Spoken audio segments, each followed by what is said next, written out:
Como ya anunciamos en el programa anterior, entre los temas principales y a modo un poco de descanso durante esta tercera temporada, nuestro compañero y escritor Julià Bretós nos va a traer historias cortas, muy interesantes, misteriosas y algunas desconocidas, y que envuelven la sombra del artista de Reus o Riudoms, Anton Gaudí, y sobre su mayor y ambiciosa obra, la Sagrada Familia. La semana pasada hablábamos sobre el nacimiento de este gran genio, y de lo que vamos a hablar hoy es desconocido incluso hasta para mí. Buenas noches, Julià. Hola, ¿qué tal, Jorge? ¿Cómo estás? Buenas noches. Muy bien, ¿cómo te encuentras? Pues nada, muy bien, contento de hablar contigo. Julià, esta semana ni yo sé precisamente el tema del que vamos a hablar hoy. Está bien, las sorpresas están bien, ¿no? De vez en cuando sí. ¿Tú de qué quieres que hablemos? ¿De la Sagrada Familia o de Gaudí?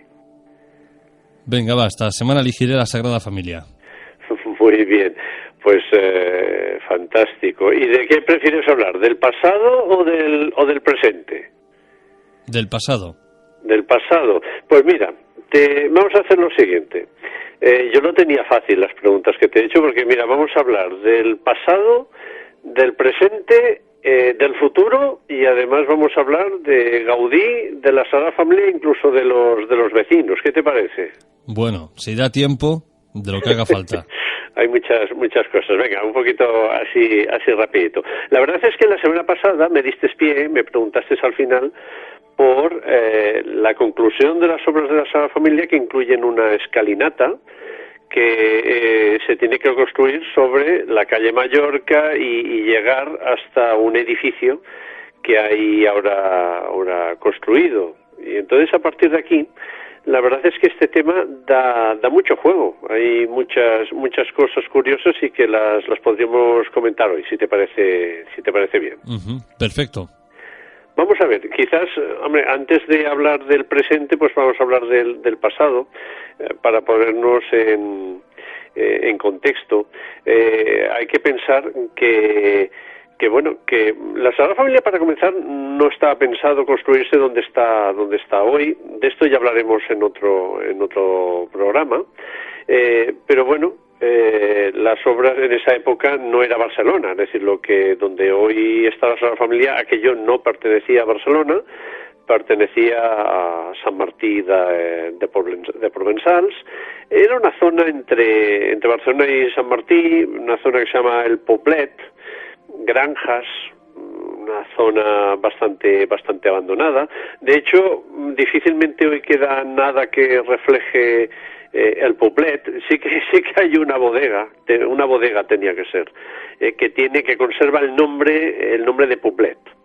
En esa época aún no estaba Gaudí. Recordamos que la Sagrada Familia la empezó a construir Francisco Villar, y decidió que la orientación de la iglesia sería la que conocemos hoy, es decir, que seguiría las calles, el cuadrado de la manzana. Cuando un año más tarde Gaudí tomó las riendas de la construcción, pues él intentó cambiar la orientación. Gaudí prefería que la iglesia estuviese en diagonal en la manzana. La verdad es que esto hacía que el edificio fuese más grande. No pudo hacerlo, la cripta ya estaba comenzada, los cimientos también, y por lo tanto tuvo que, digamos, mantener la orientación que conocemos, pero sí que lo que intentó fue que agrandarlo de alguna forma y que invadiera y que sobrepasara la entrada, sobrepasara hasta la manzana siguiente, la manzana que hay al lado. Pero en esa época, ¿qué había en esa manzana, Julià? Nada. O sea, estamos hablando de una época en la que todo eso está abandonado, es decir, no había nada construido.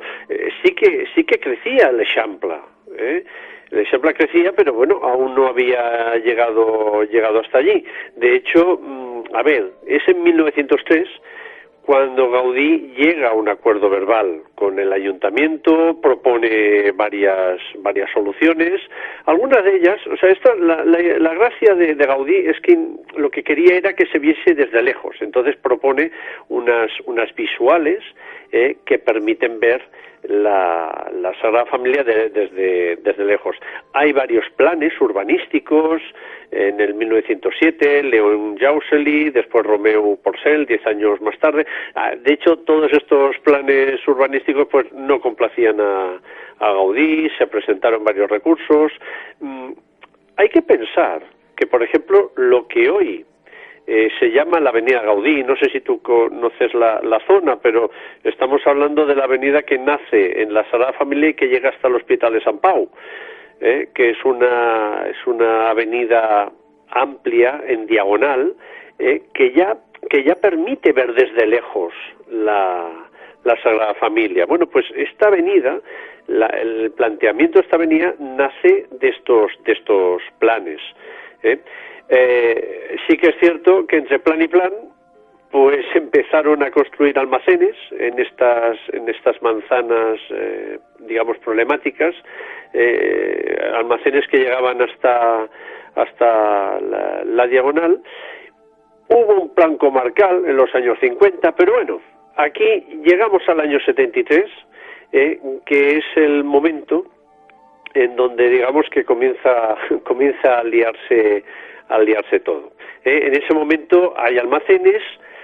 Solamente queda un solar, digamos, sin edificar, que es el que corresponde a lo que conocemos o lo que conoceremos algún día como la entrada principal de la Sagrada Familia. En ese momento hay que pensar que, a ver, estaba construido la fachada conocida, la fachada del nacimiento, la fachada antigua. Se estaba levantando las torres de la Pasión, obviamente no había nada de la nave central, y en ese momento fue cuando el patronato, ya viendo que algún día pues se tendría que construir esta fachada principal, propuso comprar estos almacenes o esta zona que había allí enfrente. Y la sorpresa fue que fue un lunes a hablar con el propietario, y el propietario pues le dijo: mira, ¿sabes qué? El viernes pasado se os adelantó un constructor y por lo tanto ahora pues ya el terreno ya no lo puedo vender. Una situación bastante curiosa y sospechosa, ¿verdad? Hablamos en este caso de un chivatazo. Lo parece, ¿no? La realidad es que un constructor, que estamos hablando de la constructora Núñez y Navarro, pues se enteró de esta pretensión del patronato de comprar estos almacenes y se adelantó, lo cual demuestra o mucha casualidad o una gran habilidad. A partir de aquí se está redactando un plan general metropolitano que considera que este solar pues no se podrá construir allí, sería zona verde. Pese a ello, la constructora obtiene el permiso municipal, comienzan a construir el bloque de viviendas. Hay una situación en la que quien era el presidente del patronato, que estamos hablando de Joan Antón Maragall, que es el hijo del poeta y tío de Pascual Maragall, del futuro alcalde. Pues bueno, pues se reunió con el alcalde y ya le confesó que había firmado el permiso de obras.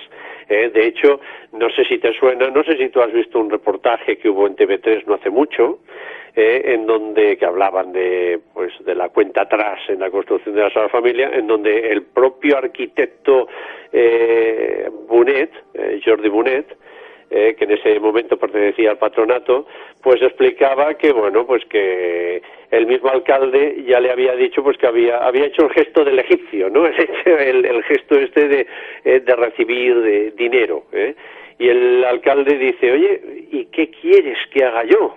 Como diciendo, oye, es que es imposible evitar esta situación de recibir dinero y sobornos y tal. A lo cual el arquitecto pues dijo, bueno, pues hostia, eres el alcalde, pues estás allí, pues deberías de evitarlo. En esta situación, ya con las obras en marcha del edificio, el patronato recurre, pero, y paran las obras se paran, pero, chico, inexplicablemente, es una de estas situaciones que yo no entiendo, la comisión en Madrid, la Comisión del Patrimonio Histórico del Ministerio de Educación y Ciencia, desestima esta petición del patronato, diciendo que esta fachada principal no pertenece a Gaudí, Gaudí no es el autor, y que se puede construir el edificio sin que afecte de ninguna forma a la iglesia. Con lo cual, escucha, los trabajos se reanudan en pocos meses, ya con el permiso municipal, el alcalde ha cambiado, y se aprueba, unos meses más tarde, se aprueba el nuevo Plan General Metropolitano, que afecta al terreno, pero reconoce los derechos de las viviendas. Con lo cual, si a ti te gustan los enigmas, que me parece que sí, te voy a dar 3 enigmas para poder resolver. Primero es el de este chivatazo, es decir, ¿quién permitió al constructor que se enterara que el patronato tenía pensado comprar el terreno y por lo tanto se adelantó? Este sería un primer enigma, que está bien. Después sería quién facilitó el permiso de obras para construir el edificio justamente antes de que se aprobara el Plan General Metropolitano. Y, el tercer misterio sería que se fumaron en la Comisión del Patrimonio Artístico, para decir que no afectaba al edificio. Muchos enigmas y sin solución. Y mi pregunta es, ¿cuál es la situación actual y del futuro? Mira, yo he estado hablando esta semana con el presidente de la Asociación de Vecinos. Quería saber un poquito cómo estaba la situación. A ver, es pura política, difícilmente sacaremos el agua en claro. Aquí hay, digamos, 3 partes. Por un lado, el ayuntamiento, este tema le quema, no es prioritario para ellos. Ya sabemos que la política del ayuntamiento ahora es bastante contraria a todo lo que sería la iglesia y tal. Por lo tanto, por parte del ayuntamiento poco se van a mover. Por parte del patronato, yo tampoco creo que la Sagrada Familia mueva muchos hilos, porque ahora mismo la prioridad es otra. La prioridad es que están construyendo, hay unos plazos bastante ajustados de 9 años para acabar todo el templo, y difícilmente, creo yo, que se van a complicar la vida con este tema, sobre todo sabiendo que delante suyo tiene el ayuntamiento, que poco van a sacar. Y la asociación de vecinos, la verdad es que tiene una actitud, a ver cómo lo explico. A mí el presidente me ha dicho que ellos quieren una solución, pero claro, quieren una solución que sea positiva para ellos. Y positiva para ellos es no tocar nada, y además no tocarlo y que haya un compromiso de que nunca se va a tocar. Lo cual también, digamos, es una postura de fuerza, que yo creo que antes o después, el después sería de aquí a 10 años, cuando ya más o menos la Sagrada Familia ya esté acabada, pues al final alguien tiene que poner dinero en la mesa, porque al final aquí lo que se está hablando es que zona verde, no zona verde o lo que sea, pero me imagino que por una cuestión de, hay muchos vecinos afectados, que también te tengo que decir una cosa, son unos vecinos que desde hace ya 40 años saben que estos edificios pues se construyó de una forma no ilegal, en ningún momento es ilegal porque tienen un permiso municipal, pero digamos que ya sabiendas que allí algún día pues tiene que construir esta escalinata. Y todo este entramado de enigmas, de cosas curiosas, para un edificio sin licencia. Bueno, sin licencia. Esto no es del todo cierto. Esto es un tema que si quieres lo podríamos dejar para la próxima semana. Solamente permíteme que haga un comentario sobre lo que he dicho antes. Hablando con esta persona de la asociación de vecinos, me dice, oye, piensa que en el año 75, cuando estaba a punto de aprobarse el Plan General Metropolitano, dice, no hubo una concesión de licencia de obras, no, hubo centenares. Es decir, que esta situación en la que se ha construido en una zona, digamos, conflictiva o tal, en esa época era, vaya, parece ser que fue un campiquipugui, allí todo el mundo buscó sus intereses y este fue uno más. Y el tema de la licencia, sí que hay licencia, sí que hay petición de licencia, lo que comentaba sí que es la próxima semana. Perfecto, pues lo dejamos aquí, Julia. La próxima semana nos metemos un poquito más de llenos en esta licencia, o no, de este edificio, como tú bien dices, no ilegal, sino alegal.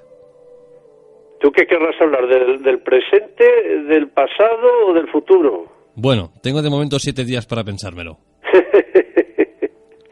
Muy bien, Jorge. Julia, pues gracias. Nos escuchamos precisamente eso. Dentro de 7 días, compañero, un abrazo y buenas noches. Buenas noches.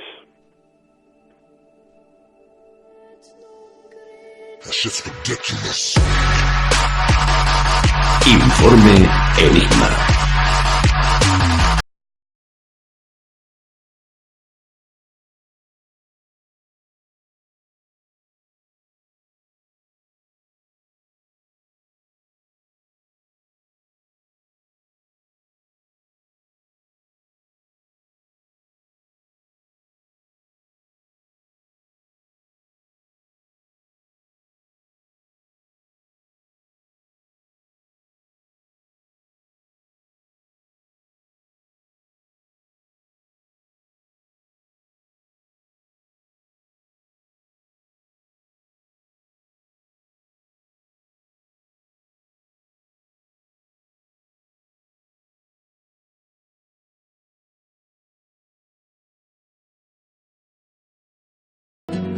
Una figura que ha dejado una huella tan indeleble que no se puede pensar en escribir la historia de la humanidad sin tener en cuenta su existencia.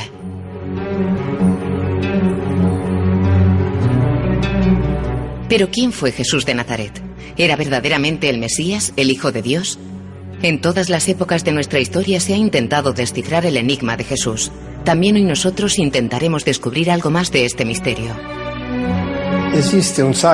Hay algo de sagrado en esta historia que es inexorable. Algo sagrado que está allí dentro y que no se puede leer con un sentido diferente.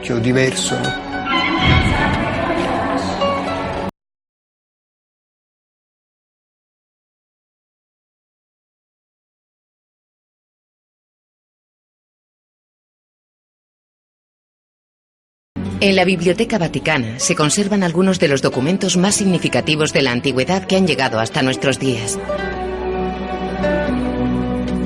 Códigos y papiros de valor inestimable que durante siglos han preservado el testimonio de Jesús de Nazaret.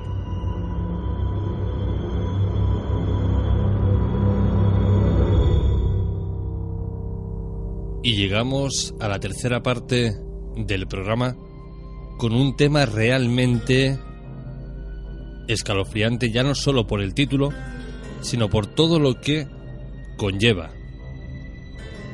Vamos a hablar, sin duda, de uno de los personajes más conocidos en todo el mundo, de un personaje literario, y podríamos decir que de uno de los libros más traducidos, más vendidos y más extendidos de toda la historia. Esta noche en Informe Enigma hablamos ni más ni menos que del hermano gemelo de Jesús. Buenas noches, Fermín Mayorga. Hola, ¿qué tal? Buenas noches. ¿Cómo te encuentras? Pues muy bien, estupendamente. Aquí con ganas de compartir esta historia, sobre todo de una historia que nace de los evangelios apócrifos, Recordemos también, para situar un poco a los oyentes, que en el 325, en el famoso Concilio de Nicea, es donde se aprueban los evangelios canónicos, y bueno, aquellos que realmente pintan a un Cristo que no va en la línea que le interesaba a esa iglesia que iba a nacer en esos momentos, pues lo desestiman y digamos que los lanzan como si fuesen libros heréticos o apestados, ¿no? Y como tal, pues no interesaba lo que ellos contaban, y se quedan simplemente con aquellos que te hablan de un Cristo, pues, benefactor, muy buena gente, etcétera, etcétera, ¿no? De curandero, algo de mago, y que era capaz incluso de resucitar al tercer día, ¿no? La resurrección de Cristo también se aprobó precisamente ahí, en el Concilio de Nicea, 300 años después de la muerte de Cristo. Pero, como dije al principio, tenemos que centrarnos en los evangelios apócrifos, y ahí nos vamos a encontrar varios de ellos que nos hablan precisamente de ese hermano gemelo de Jesús, ¿no? Pero además tenemos que decir algo con respecto al mundo de la crucifixión, sobre todo de aquellas personas que Roma, en este caso, crucificaba, sobre todo porque eran apóstatas al gobierno de Roma, o eran sediciosos, gente que se enfrentaba a líderes, ¿no?, de grupos judíos que, bueno, a veces llegaban a ser miles, y que intentaban de alguna manera derrocar el imperio romano que estaba sometiendo a Israel y, por supuesto, a su religión, ya que digamos que las autoridades judías que en ese momento podían lidiar en la temática del templo de Jerusalén, o lo que eran la Torá como tal, eran gente muy cercana a los romanos. Por lo tanto, estaban a merced de él, y había mucha gente que eso pues no lo aceptaba, y siempre salían falsos mesías, gente que se lanzaban precisamente a esa lucha contra el imperio romano para intentar derrocarlos y volver a coger ellos el bastón de mando y poder gobernar el territorio de Israel. De ahí que fuesen muchos los que realmente se autoproclamasen mesías. Pero en concreto, fíjate, José de Arimatea, que significa en definitiva José el sepulturero, es un misterioso personaje, porque no nos vamos a centrar en los evangelios, lógicamente, porque los evangelios es una reinterpretación del verdadero Cristo histórico, que es en el que nos vamos a centrar realmente, y es el que nunca le ha interesado a la Iglesia, sino el espiritual, ¿no?, que es el que se crea después a través de los diferentes evangelios que ellos aceptan como tales. Bueno, pues este José de Arimatea, que aparentemente en los evangelios dice que es el que coge el cuerpo de Jesús y, bueno, pues se lo lleva, lo entierra, etcétera. Sin embargo, José de Arimatea, que significa José el sepulturero, es un misterioso personaje de cuya existencia se duda, y que se cita únicamente en relación a la sepultura de Jesús. Bueno, pues la historia de que a un hombre se le diera el cadáver de un crucificado para que pudiese ser enterrado en su propio sepulcro resulta muy poco creíble, ¿no? ¿Por qué? Pues porque la costumbre romana era enterrar precisamente a los crucificados en la fosa infame. ¿Y qué era la fosa infame? Era una especie de fosa común donde los apóstatas, la gente que realmente se rebelaba contra el gobierno de Roma, iban a parar. Y ahí quedaban todos pues infamados, ya no solamente el que había muerto, sino toda su familia. Y por supuesto no los daban a sus familiares ni allegados para que enterrasen el cuerpo en una sepultura honorable, ¿no? Sin embargo, Jesús, hay que decirlo así, el Jesús histórico fue enterrado en esa fosa infame. Nadie podría haber echado de menos, su cuerpo, ¿no? Siendo el caso que la primera versión escrita en un evangelio solo menciona la tumba vacía y un ángel que anuncia que Jesús ha resucitado, sin testimonios de apariciones personales a nadie. Ante Roma, potencia ocupante en Israel, es imposible pensar que Jesús se hubiera beneficiado de una tumba honorable, una tumba donde se podía hacer pues rituales, ¿no? Es decir, su cadáver debió ser echado como el de todo condenado a la fosa infamia, sobre todo por eso, porque era un sedicioso, alguien que luchó contra Roma. Él tenía sus secuaces, él tenía sus amigos, y ese enfrentamiento a Roma hizo que tuviese que pagar, pues como pagaban todos aquellos que se enfrentaban al César, que era precisamente siendo crucificados y, como hemos dicho ya, su cuerpo lanzado a este lugar. Y esto es lo que recoge precisamente el Evangelio apócrifo de los 12 apóstoles, que aquella persona que esté interesado en leer todo esto, bueno, pues nada más que se tiene que meter en Google y poner Evangelio apócrifo de los 12 apóstoles. Y todos los evangelios apócrifos están para ser leídos gratuitamente en Internet. Y aquí tenemos un claro ejemplo de cómo a veces bueno, pues se tergiversa la historia, se cuentan otras historias, es decir, se reinterpreta la historia a través de determinadas personas, posiblemente seguidores de Cristo en un momento determinado, que les interesa vender esa historia de un Cristo, pues, que es amor, que es caridad, que es misericordia, etcétera, ¿no? Pero sin embargo la realidad es otra, porque Cristo en ningún momento quiso, como ya hemos dicho aquí alguna vez, crear una iglesia. Él era judío, él se circuncindó, cosa que no hacemos los cristianos, él guardaba el sábado y él iba a la sinagoga y predicaba en la sinagoga, por lo tanto era un judío, era un rabino judío que se enfrenta a este poder, ¿no? Pero fíjate que hay un evangelio apócrifo, que es el evangelio de Bartolomé, donde se te dice precisamente que él, Jesús, habló con ellos, con sus seguidores, en lengua hebraica, diciendo: salud a ti, Pedro, mi celador, salud a ti, mi gemelo, el segundo Cristo, ¿no? Y dentro de los evangelios de la tradición gnóstica del siglo I se nos dice que Tomás, que es el hermano gemelo de Jesús, era físicamente idéntico al Mesías. Además, Tomás no es, digamos, un nombre, sino un sobrenombre, que significa precisamente eso, gemelo en arameo. Y bueno, en una obra apócrifa posterior al Evangelio de Juan, se pretende aclarar este misterio en un versículo en el que Jesús se aparece a un hombre joven. Dice: vio al Señor Jesús en la semejanza del apóstol Judas Tomás. Es decir, vuelvo a leer: vio al Señor Jesús en la semejanza del apóstol Judas Tomás. El Señor le dijo: yo no soy Judas, que es Tomás, yo soy su hermano. Como diciéndole: oye, que te has equivocado, ¿no? Que eso lo trae el parecernos, el ser gemelos. Y precisamente de otro capítulo, de los Hechos de Tomás, se extrae otro versículo muy revelador, ¿no? Que te dice precisamente: hermano gemelo de Cristo, apóstol del más elevado y compañero iniciado en la palabra oculta de Cristo, que recibe sus dichos secretos. Pero para más Inri, el mismísimo Corán hace referencia a la leyenda del otro Jesús impostor que sustituyó a Jesús en la crucifixión, porque ese es el quid de la cuestión. Es decir, si el Cristo que esperaba la gente, que realmente iba a ser el Mesías y que iba a sacar al pueblo de Israel del yugo romano, al final no lo consiguió porque fue un Cristo fracasado. Pero claro, había intereses entre sus seguidores para crear luego ese grupo o secta que iban a crear, y como tal había que vender la resurrección como tal, y es cuando entra en juego el hermano gemelo de Jesús, que es a través de la aparición de esa resurrección que luego se nos cuenta, ¿no? Y a partir de ahí, bueno, pues se les va a aparecer a las mujeres, que además dicen que no le conocen, o sea, que no saben quién es, hasta que no le dice: oye, que yo soy el Cristo, que soy Jesús. Es como si dudasen de su persona, ¿no? Como si dijera: no eres Jesús. No eres Jesús, te puedes parecer algo, pero no eres Jesús, ¿no? O por ejemplo, Tomás, cuando no quería meter el dedo en la llaga del costado, ¿no? Porque decía: no, pues este no puede ser él, ¿no? Bueno, pues detalles de ese tipo. Lo cierto es que el Corán hace referencia a la leyenda del otro Jesús impostor que sustituyó a Jesús en la crucifixión para que luego este fingiera haber resucitado, ¿no? Y dice literalmente esta sura del Corán, dice: hemos condenado a muerte al Mesías, a Jesús, hijo de María.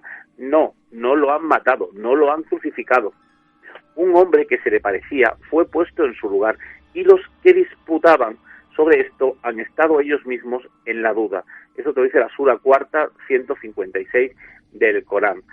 Pero lógicamente este hermano gemelo de Jesús también era un sedicioso, es decir, era una persona que también se enfrentaba a Roma. Y si ya a Jesús lo vemos en esa fosa infame, muerto y fracasado, Tomás, ese sedicioso, ese hermano de Jesús, también al final se va a enfrentar contra el Imperio Romano junto con sus hermanos y aquellos seguidores que seguían de alguna manera a Jesús, porque él era su hermano gemelo, ¿no? Y le dicen literalmente en ese evangelio, dice: Tomás, el gemelo, había sido vendido como esclavo cuando lo cazan los romanos, están hablando de este hecho, ¿no? Dice: Tomás, el gemelo, había sido vendido como esclavo a fin de permitirle pasar las fronteras de Judea sin temor de ser identificado y detenido por la policía romana. Después de haber interpretado su papel de pseudo resucitado, a continuación tuvo que volver forzosamente al terreno de las actividades de los celotes, ya que lo encontramos ejecutado por orden de Cuspio Fado, procurador de Roma en Judea, de finales del año 45 a principios del 47 de nuestra era. También en este punto consultemos a Flavio Josefo, que es un cronista de la época de Jesús, y te dice literalmente Flavio Josefo, dice: mientras Fado era procurador de Roma, un mago llamado Tomás persuadió a una gran multitud de gente para que le siguiera, llevando sus bienes hasta el Jordán. Pretendía ser profeta y que por orden suya las aguas del río se dividieran para asegurar a todos un paso fácil. Diciendo esto, sedujo a mucha gente, pero Fado, el procurador romano, no les permitió abandonarse a su locura. Envió contra ellos un escuadrón de caballería que los sorprendió, mató a muchos de ellos y capturó con vida a muchos otros. En cuanto a Tomás, el hermano gemelo de Jesús, que fue hecho prisionero, los de a caballo le cortaron la cabeza y la llevaron a Jerusalén. Esto es, pues, lo que sucedió a los judíos durante el tiempo en que Cuspio Fado fue procurador. Y este tipo de historias están ahí en los evangelios apócrifos, a los que a veces pues no nos acercamos a leer, y sobre todo por esa carga que tienen de algo que no puede ser creíble, porque lógicamente la Iglesia no ha aceptado ese tipo de escritura o de literatura, ¿no? Y sin embargo todos sabemos que la Biblia, por ejemplo, ha sido retocada y retocadísima siglo tras siglo. Tú te lees, por ejemplo, Biblias desde el siglo XVIII, que las hay en el Archivo Histórico Nacional o en la Biblioteca Nacional, o del siglo XIX, siglo XX, y verás que ha cambiado cantidades de veces historias en torno a la figura de Jesús, porque lógicamente tiene que ir evolucionando también todo esto, ¿no? Sin ir más lejos, ya lo hemos contado aquí una vez, el mismísimo Padre Nuestro hace unos 10 años o 15 años también se cambió, y aquello que era perdona nuestras ofensas se cambió por aquello que eran perdona nuestras deudas se cambió por perdona nuestras ofensas, ¿no? Y no es un sinónimo ofensas de deudas. ¿Qué intención había ahí para cambiar eso? Pues nada, algo muy fácil de entender, pues que si tú le debías algo a la Iglesia, esta pues no te lo va a perdonar. De la otra manera, si estuviese perdonando nuestras deudas, parece que tenía la obligación de perdonártelo, ¿no? Y de esa manera demostrar que era buena. Así quita eso, ya no la palabra perdónanos nuestras deudas ya no forma parte de su juego, porque lógicamente no les interesa. Y esta es la historia un poco de este hermano gemelo de Jesús, pero siempre, vuelvo a repetir, ciñéndonos a esa historia del Cristo histórico, ¿no? Del Cristo que no interesa a la Iglesia Católica, porque sin duda alguna, si tú lees, por ejemplo, el Evangelio de Felipe, pues te encuentras que se habla de esa María Magdalena, que era la esposa de Jesús, que inclusive se llegaban a dar un beso en la boca, o si te lees el Evangelio de la infancia de Jesús, se te presenta un Jesús con 9 o 10 años que reñía con sus amigos y era capaz de asesinar a alguno de los muchachos con los que jugaba. Es decir, no era ese Jesús amoroso, etcétera, etcétera, el que te pintan esos evangelios. Por lo tanto, no les interesaba ese tipo de historia a la Iglesia en ningún momento, sobre todo a esa Iglesia que se inició a partir del 325, después de la muerte de Jesús. Y bueno, pues ahí es donde se crea precisamente las bases para que la Iglesia, que va a comenzar a andar a partir de ese momento, tenga como fieles testigos a esos 4 evangelios que conocemos todos, el de Marcos, el de Tomás, Lucas, etcétera, ¿no?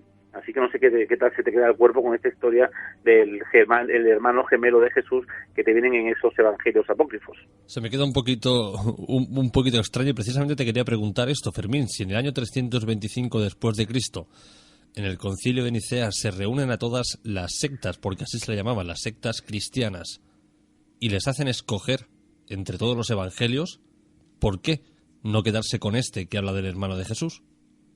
Pues por lo que estamos hablando, porque lógicamente ya no tendría sentido para nada la temática que a ellos les interesa contar, porque es ceñirse a ese Jesús histórico, y el Jesús histórico sabe que no le iban a dar ningún tipo de condimento económico o de condimento de masas, ¿no? Porque era un Jesús fracasado, había muerto. Posiblemente estuviese ahí enterrado en esa fosa infamia donde los romanos enterraban a todos los crucificados, ¿no?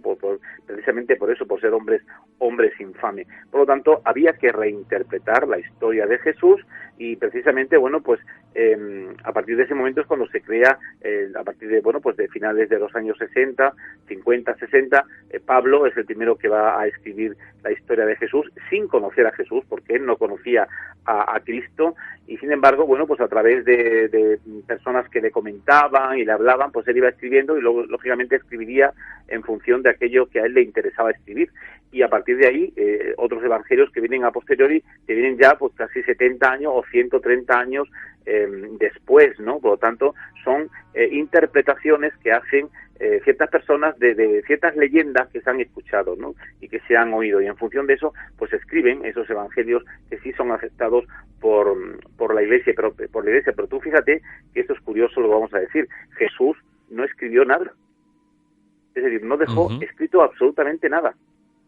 Por eso digo lo que dije anteriormente, es que en ningún momento Jesucristo pensó en crear una iglesia institucional como la que surgiría después. Lo que él hizo fue predicar un mensaje que después sus discípulos interpretaron y pusieron en práctica de muchas maneras.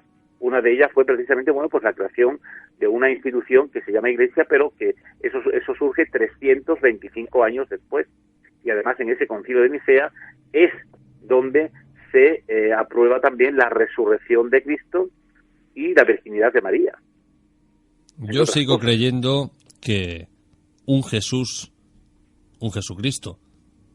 de carne y hueso, no una especie de Dios, un hombre normal y corriente, tendría más aceptación y más fuerza en nuestra sociedad que no este Cristo divino. Pues no, porque en nombre de ese Cristo divino todos conocemos la historia y sabemos lo que ha ocurrido en la historia utilizando precisamente ese nombre de Dios en vano, ¿no? Es decir, las cruzadas, la Inquisición, etcétera, etcétera, por no hablar de otros temas más actuales, ¿no? Pero bueno, hay gente que se siente muy cómoda y muy bien en ese área, y yo lo respeto, haya cada cual por sus ideas, pero igual que ellos tienen derecho a hacer eso, también los demás tenemos derecho a pensar de forma diferente y a contar las historias que estamos contando en función de esos otros evangelios que no están interesados a esos grupos, porque lógicamente a Jesús no le daban la imagen que a ellos le han interesado vender, ¿no? En definitiva, porque por ejemplo, popularmente existe la creencia de que Jesús delegó en Pedro y le confió la labor de construir su iglesia. ¿Se puede esto afirmar así? Pues tampoco. ¿Por qué? Porque no se puede decir que Pedro fuese obispo, porque no existía la figura del obispo en la época en que vivió San Pedro. Eso es a partir del 325 en el concilio de Nicea, y por lo tanto se puede decir que fuese el primer obispo de Roma, como se dice. Eso no es cierto. Son interpretaciones posteriores.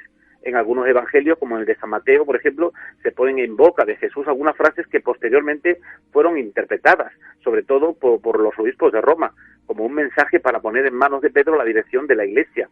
Pero esta es una interpretación que surge un siglo después o 2 siglos después y que no aceptan muchas iglesias antiguas, inclusive muchas iglesias actuales, ¿no?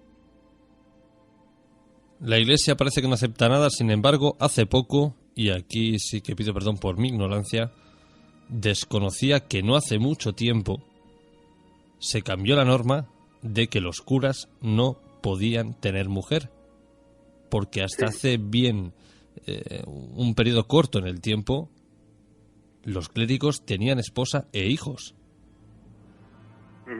Sí, no, por supuesto, antes no que se casaban, tenían concubinas o tenían parejas como tales y tenían hijos, había obispos que también tenían sus hijos, etcétera, etcétera, ¿no? Pero bueno, fue un papa, no me acuerdo exactamente ahora qué papa fue, el que determinó el celibato, o creo que fue, no sé si fue en el Concilio de Trento, donde se desarrolló, y a partir de ahí, bueno, pues los sacerdotes ya no se podían casar porque un papa, es decir, un hombre que fue parido por el mismo sitio que te han parido a ti y al resto de los oyentes o a mí, decide que nada, que tienen que ser célibes, y a partir de ahí pues ya todos siguen esa línea, porque lo que ese papa ha dicho es obra de Dios. Es obra de Dios y como tal hay que respetarlo, ¿no?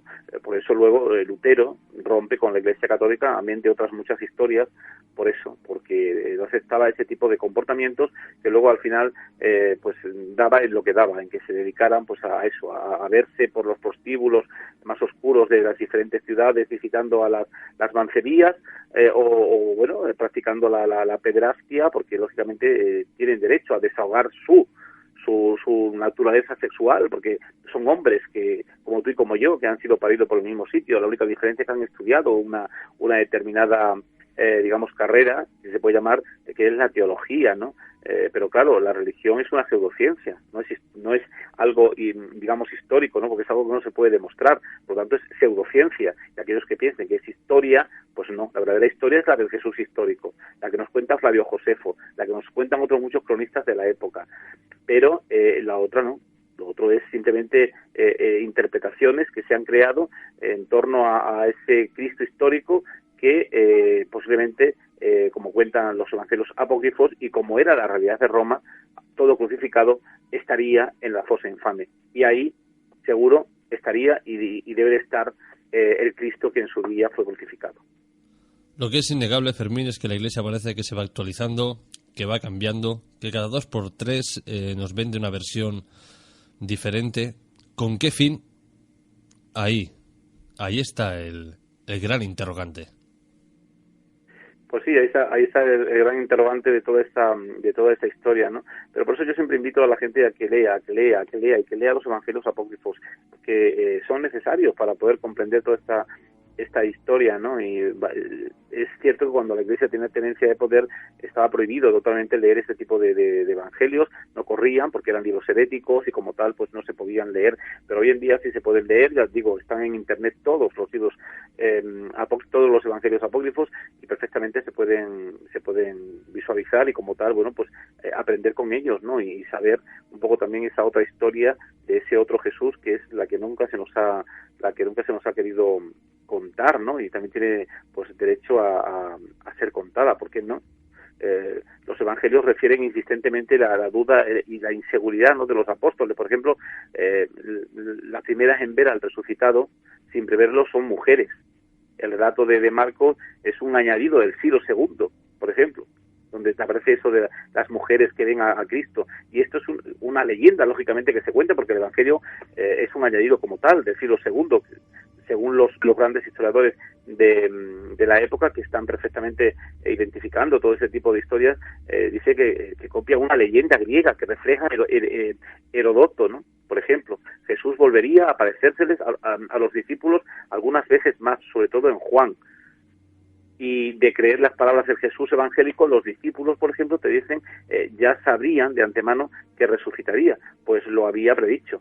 Pero tantas dudas reflejan una situación inesperada o en la que no se confía.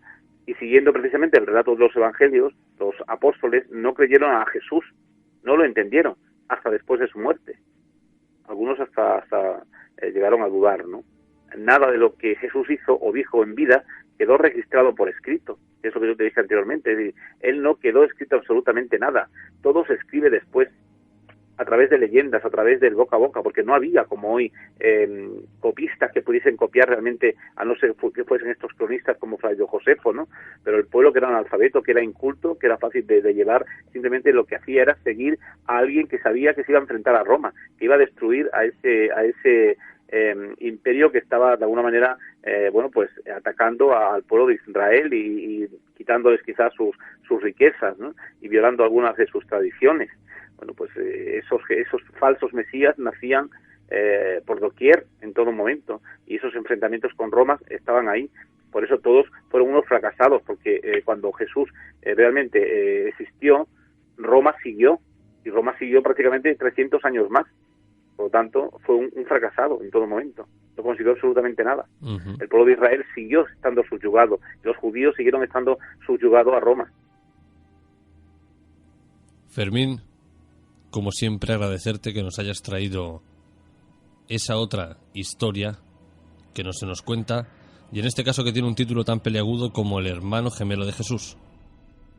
Sí, pero fíjate que de él se puede hacer, y no se ha hecho aún, una película o novelas en torno a esta temática, que está muy virgen, apenas se habla de ella, y sin embargo los evangelios apócrifos te hablan de la misma, ¿no? Con lo cual yo desde aquí animo a la gente a que escriba, se animen, que utilicen todo este tipo de historias para escribir también novelas, porque seguramente si Dan Brown la escucha, rápidamente escribiría algo relacionado con esta figura del hermano gemelo de Jesús, porque es que tiene tirón, ¿sabes? Tiene un bombazo, vamos. Estoy completamente de acuerdo contigo. Fermín, lo dicho, compañero, un abrazo y buenas noches. Venga, muy buenas noches y un fuerte abrazo para todos.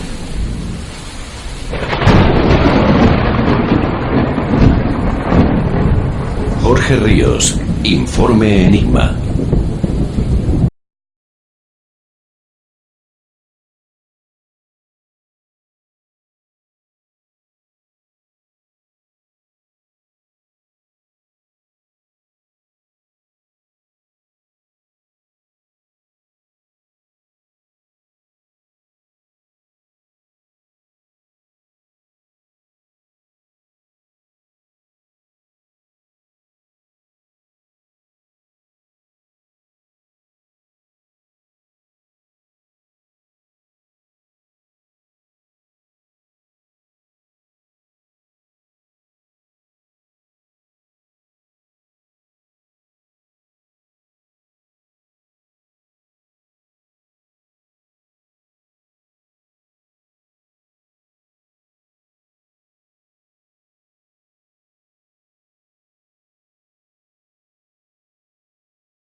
de las muchas inteligencias que tiene ese maravilloso misterio que es nuestro cerebro y nuestra mente humana,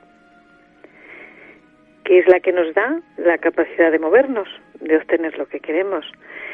Y no hay que confundir este querer con nada que tenga que ver con cariño. Hablamos del querer que nos lleva a lo largo de la vida a conseguir y a darnos cuenta de lo que nos mueve, y esta inteligencia motivacional, que es auténtico fuego dentro de nosotros, es decir, pasión, pues nos lleva a lograr que eso que deseamos, obtenerlo. Una persona motivada, para sintetizar, es aquella que está en un movimiento hacia lo que de verdad le gusta, quiere y va por ello. Y es muy diferente una persona que tenga esta inteligencia activada de las personas que no saben qué quieren, y hoy quieren una cosa, mañana otra y pasado otra, que eso es más emocional. Por eso esta inteligencia tiene que ver con los aspectos meditativos. ¿Qué quiero decir con esto? Que cuanto más practicamos el silencio, las respiraciones no condicionadas, sino las respiraciones que respetan los tiempos, que son muy sencillas, aunque hay muchísimas maneras de practicar respiración o pranayama, como se dice en India, en realidad respirar es algo que hacemos todos de forma automática. Cuando paramos el automatismo y nos centramos en estoy respirando y estoy absorbiendo aire, oxígeno hacia adentro y lo estoy llevando a los pulmones y estoy en mis pulmones repartiendo eso por toda la sangre para que todo funcione en mí de forma adecuada, pues digamos que estamos practicando esta inteligencia de eliminar de nosotros todo lo que nos estorba en el proceso de llegar a aquello que queremos. Por eso esta inteligencia, Jorge, se practica por medio de 4 procesos que en realidad es un respiratorio. Es inspirar, saber que estoy llevando el aire hacia adentro, dentro de mí, descansar, aguantar el aire para que eso combusta, se reparta, expulsar el aire muy despacio por la boca, mientras que siempre para inspirar lo hacemos por la nariz, para expirar por la boca. Y luego descansamos sin respirar ni por boca ni por nariz hasta que viene el deseo natural de respirar, porque la respiración forma parte de la vida y es muy importante. Por lo tanto, ese primer proceso, Jorge, es llevar una tranquilidad mental a nuestro cerebro para poder seguir la guía del razonamiento lógico y conseguir lo que queremos e ir a por lo que nos mueve. En este proceso, que se preestablece en la respiración y que nos lleva a una reflexión y a una meditación en la quietud, pues nos podemos ir imaginando usando el hemisferio derecho y planificando con el hemisferio izquierdo, que son los 2 caminos maravillosos de nuestra mente, de nuestro cerebro, pues llegar a descubrir y desentrañar el misterio de lo que verdaderamente nos mueve. ¿Cuál es la motivación que nos lleva a ser eficaces y eficientes? Que nos lleva a ahorrarnos pues tiempo, mejor dicho, nos lleva a no perder el tiempo, es decir, a usar el tiempo sin bloqueos. ¿Qué te parece? ¿Crees que hoy en día la gente aplica esto que tú estás diciendo? Bueno, desde luego yo conozco muchísima gente que lo aplica. En India y en los países asiáticos hay una frase que dice: cuando el meditador llega a ser verdaderamente en meditación, ya toda su vida, las 24 horas y si hubiera más, pues está en este estado.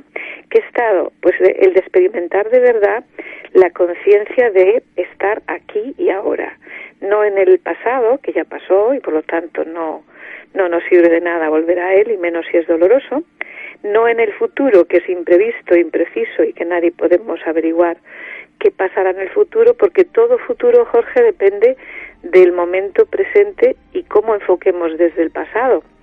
Por eso los futuros son impredecibles. Quiero decir con esto que por mucho que en la inteligencia asociativa, intuitiva que todos tenemos, podamos prevenir que si hacemos tal cosa puede pasar tal otra, toda causa tiene su efecto, pues realmente los futuros son imprevisibles porque siempre podemos cambiar desde el presente lo que podría suceder.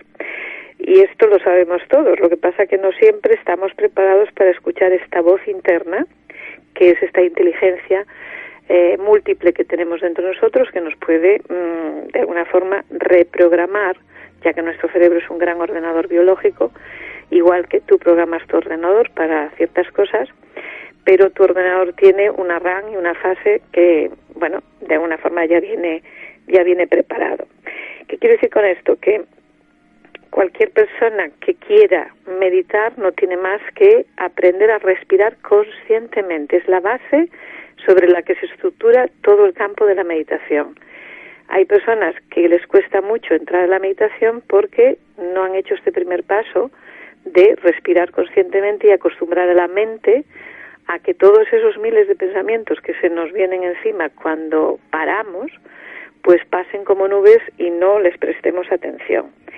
Esto es lo que la inteligencia motivacional nos ayuda, porque nos ayuda a centrar. Y hay un segundo proceso, que es, el primero sería la respiración consciente, que es estos 4 pasos tan sencillos, es decir, sentarse en una silla, no hace falta ni siquiera poner ninguna posición del loto perfecto ni el yogi perfecto, no.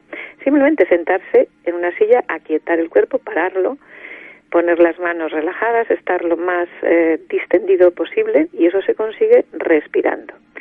Inspirar muy lento por la nariz, dejar que el proceso dentro combusta y haga su labor, es decir, estarse aguantando el aire un poco, unos momentos, y cuando haya esa pequeña presión en la zona pulmonar, en la zona del medio cuerpo, pues soltar el aire muy despacio por la boca, sabiendo que estás haciendo eso y estar en eso. Inspiro, retengo el aire, suelto el aire, descanso y vuelvo a inspirar en cuanto necesite ese aire.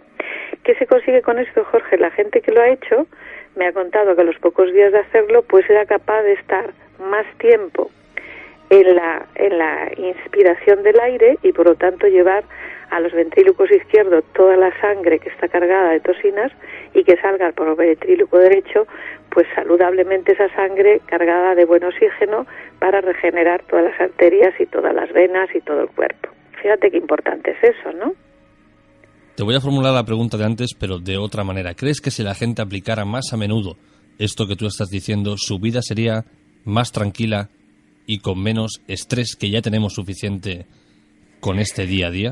Pues verás, al principio, y lo sé por experiencia, yo empecé a meditar muy joven, con 17 años, con una maestra budista en Mallorca, y ella siempre advertía que los primeros momentos en que uno se pone en este tipo de situación de querer de forma consciente, racional y práctica el tener esta capacidad de distenderse y de relajarse y de observarse a uno mismo, lo primero que ocurre curiosamente y paradójicamente es que se altera todo. ¿Por qué? Porque el ritmo que se lleva hoy en día es de todo rápido, todo a prisa. Entonces a mí no me extraña que mucha gente empiece a querer entrar en este tipo de trabajo interior, que es un trabajo del cuerpo físico, de la química, donde en el cuerpo pasan cosas que científicamente están comprobadas. Hoy en día ya se sabe que la meditación pues elimina, aparte de ciertas enfermedades, también ayuda a calmar estrés. Pero claro, lo que ocurre curiosamente y paradójicamente es que cuando nos ponemos a observar nuestras reacciones internas, pues vienen todos los pensamientos, deseos y todas las cuestiones, y yo les diría a las personas que tuvieran paciencia, que el primer día no se consigue todo, ni la primera semana, y posiblemente pasen unos meses antes de que se obtenga un beneficio. Es decir, un beneficio que se pueda interpretar como la salud que da hacer este tipo de trabajo personal. Claro, el problema es que hoy en día, Jorge, toda la gente quiere las cosas rápidas, y estas habilidades de tranquilizarse a través de una técnica respiratoria y de una quietud corporal, pues es complicado, pero sabemos de muchísima gente que practica lo que hoy llaman modernamente mindfulness, ¿no? O sea, la atención plena, la meditación plena. Y por supuesto, sí, todas las personas que la llevamos practicando toda la vida, pues sabemos que ha ido a mejor, no a peor. ¿En qué momento del día es mejor para aplicar esta inteligencia motivacional o meditar? Pues yo diría, antes, hace años, te diría que la mejor hora es nada más que te despiertas de la noche del sueño, pues te sientas incluso mismo en la cama, porque lo que importa es que la espalda esté recta y no esté tumbado nadie. Es decir, en actitud de que el cuerpo esté o bien sentado o incluso hay gente que medita de pie.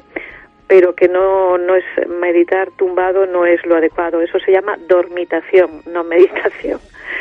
Pero en cuanto pones la espalda recta y la cabeza sumamente tranquila, sin altiveces ni bajar demasiado la barbilla, lo mejor es por la mañana, nada más despertarse, hacer 10 minutos, que es muy fácil, 10 minutos de concentración en esos 4 tiempos de respiración. Repito, inspirar por la nariz, dejar que el aire esté dentro un momento hasta que haya como una ligera tensión cómoda pulmonar y luego soltar muy despacio por la boca y guardar el mismo espacio de descanso sin respirar para que la siguiente inspiración sea más profunda y lleguemos más abajo en los pulmones.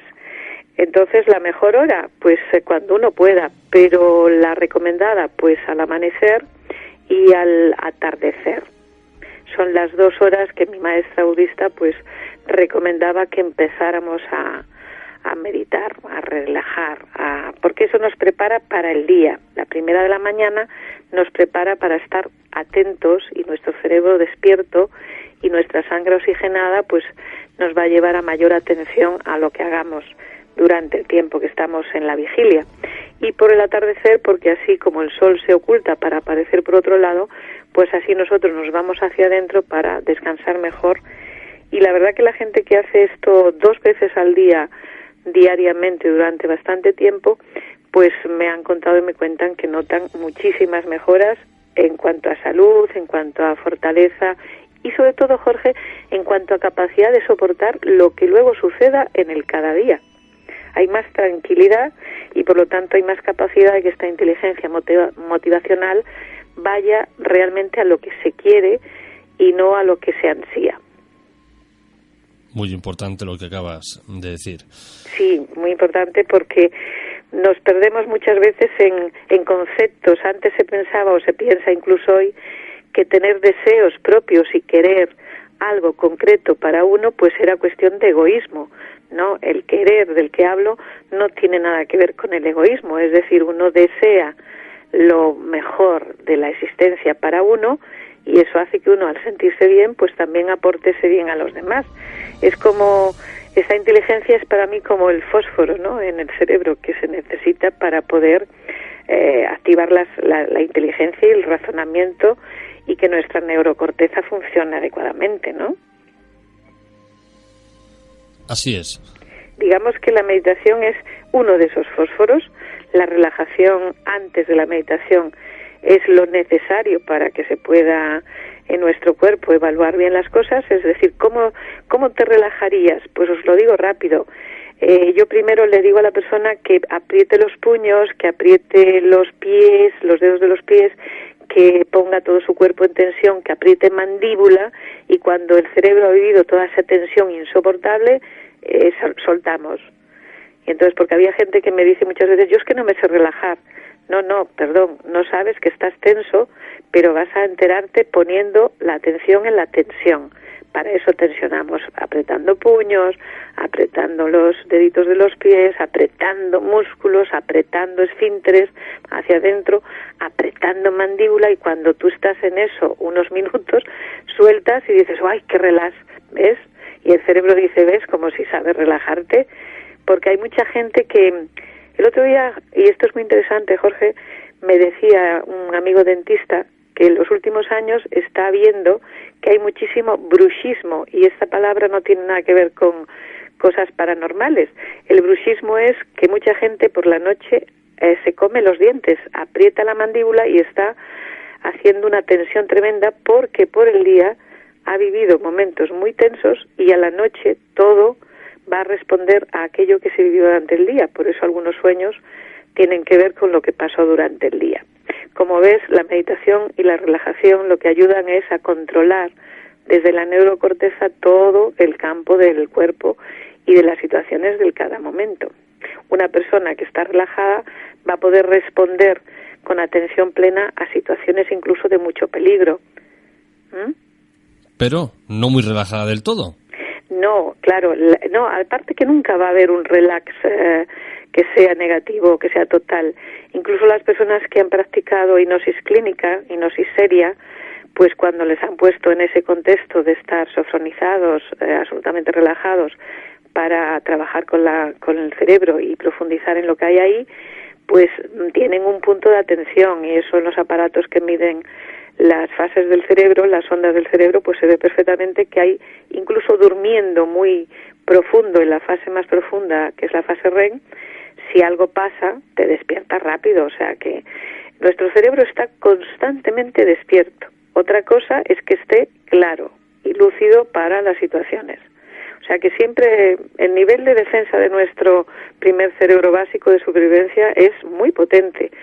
Otro día, si quieres, comentamos el poder de nuestro cerebro básico heredado de nuestros antepasados, los que vivían pues en las cavernas. Eso es nivel de supervivencia. Si ellos no hubieran activado esa zona, no estaríamos aquí hoy. Es decir, la atención plena está en el cerebro básico tallo basal.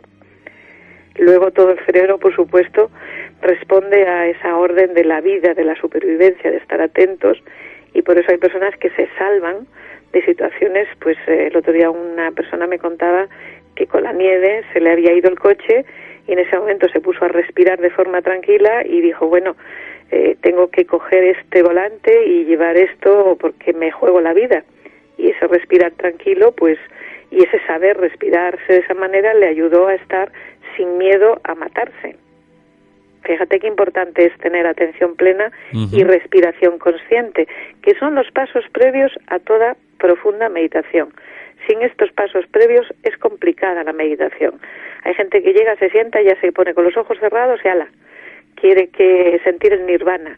No, todo trabajo interior, por eso se le llama trabajo, pues hay que hacer una cuestión de esfuerzo consciente, un esfuerzo que da unos premios, que es mayor capacidad de expresión en la vida. Espero, queridos oyentes, que hayáis tomado nota de todos los consejos que aquí se han dado, porque sin duda son muy, muy importantes para que poco a poco vuestro día a día, vuestro estrés, vaya desapareciendo y lleguéis a una especie de calma y tranquilidad. Achim Salara, un verdadero placer que hayas pasado por nuestro espacio, precisamente para eso, y valga la redundancia, para darnos estos sabios consejos. Muchas gracias a vosotros y seguirlos si os apetece, porque la experiencia es la madre de toda ciencia. Un abrazo y nos escucharemos una próxima vez. Cuando tú quieras, Jorge.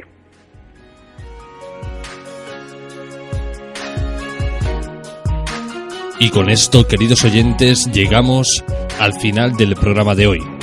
Como siempre, habéis sido un público fascinante, unos oyentes maravillosos, y nosotros volveremos dentro de 7 días.